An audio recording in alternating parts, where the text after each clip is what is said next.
to Baisden at the Dark. You see, it's comedian on HBO's Def Comedy Jam and right here on TV1's Who's Got Jokes. Make some noise for the lovely, talented, and my homegirl, Vanessa F. What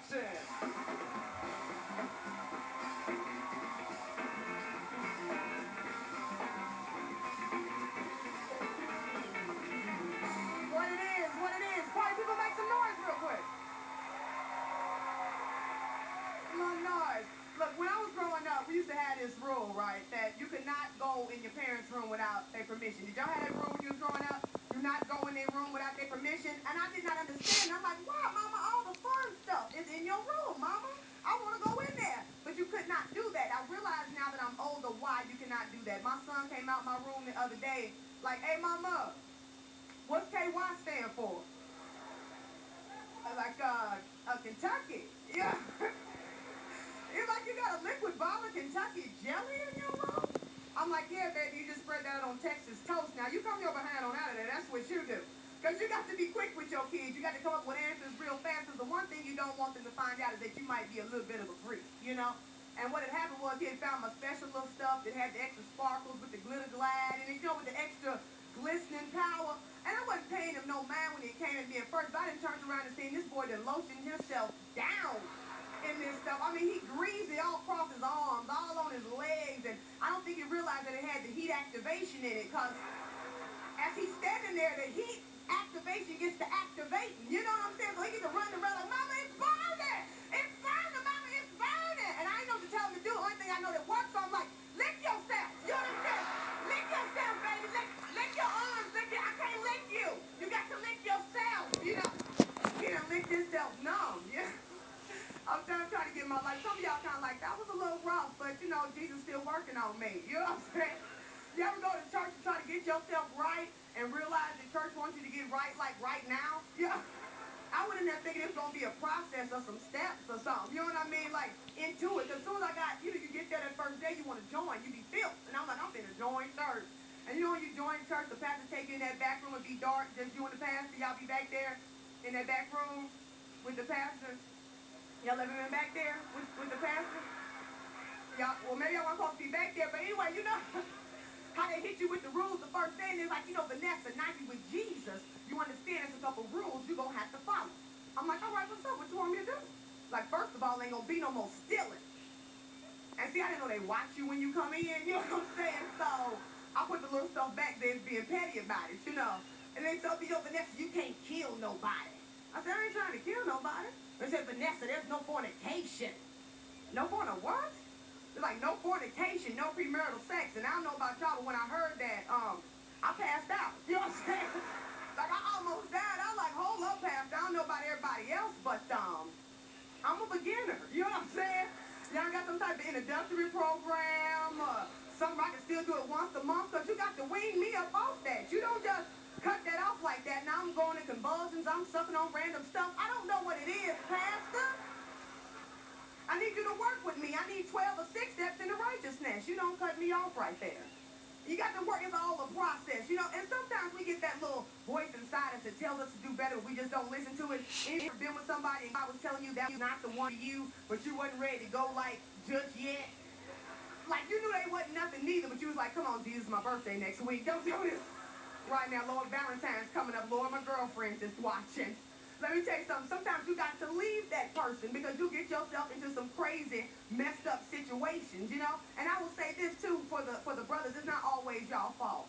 You know, seriously. I think sometimes y'all try too hard. Ladies, we be acting too much sometimes. Y'all know the truth is we want to do nothing but motivate, encourage, and support our man. Ain't that the truth?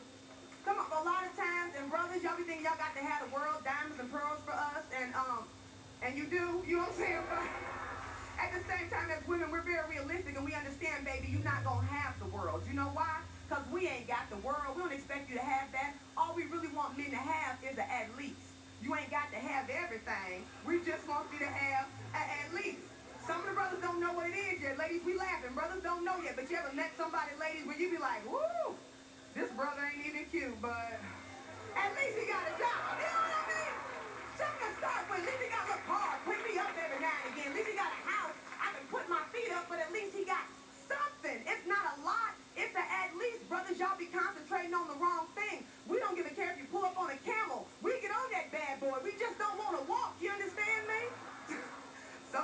be stressing out. Ladies, I'm going to say this real quick before I go. Ladies, realize it ain't always you either. I got on the men. Ladies, let me get on y'all. You ever meet that chick where your girlfriend call you up or something like that, and you be like, you know, her man been cheating on her, and she calling you crying, and you look at it and you be like, darn, he cheating on her? You ever meet her before? Like, she beautiful, got a good job, wash your butt, brush your teeth, take care of the kids. Her? Like, what is wrong with her? Why would he cheat on her? Until I realized that anybody can be her. Shoot, Holly Berry was her one time. She didn't even know. I was her one time. I didn't know neither. I was like, dang, he cheating on you? That you? Half of you? They were like, no, half of you. I was like, oh, I'm her? You know what I'm saying? Because you don't never know when you're her. Your girlfriend got to tell you that's how it works out. You know, but you gotta keep on striving and doing what you can do, because if you don't, you know, sometimes you'll settle for whatever. And y'all know what whatever is, that whatever that come and feel good for the minute. Like, it could be crazy, but it feels good. Like, you ever meet that brother right there? Like, every time you say something, it's like, but it's exciting, so you go with it. You ever meet to be right there? Let me tell you something, if you ain't never met him, he is out there, you know? And so, I decided to take this self-defense class and be assertive, because I got myself into this. So in this class, they taught us how to get up out of a chokehold. Anybody ever been choked? Just me. Okay, well, what I'm going to do is I'm going to teach y'all how to get up out of a chokehold, just in case it ever happens to you. Because what happens is a man has his hand on your neck like this. And what you got to do is you got to go like up in between his arms. And you like, you get him in the eye. Or you go like down in between his arms. And you like, you get him in the eye. But like, it's always going to end with like, get him in the eye. Like, that's my part. You know what I'm saying? So now that I learned this new move, I'm excited. I'm like, I got to try this move out on somebody to make sure it works, you know. But in order to do that, I got to find somebody that's going to be willing to choke me on the spur of the moment, you know. And didn't take me long to think about it. I got in my car. I raced straight over my baby daddy's house, you know. Went over there and I kicked the door down. I started demanding money for his baby and my other child. And I didn't know he was going to choke me so fast. But he choked me so quick that he had done cut off my oxygen, so I forgot my move. So I'm in there, but I'm stuck, and I'm like, oh, okay, wait a minute. They wasn't choking us like this in class.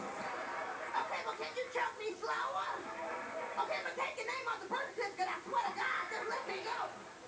I woke up the next day confused, but went ahead and had a pocket full of money and a thank you note, went to church, and said, all right, Jesus.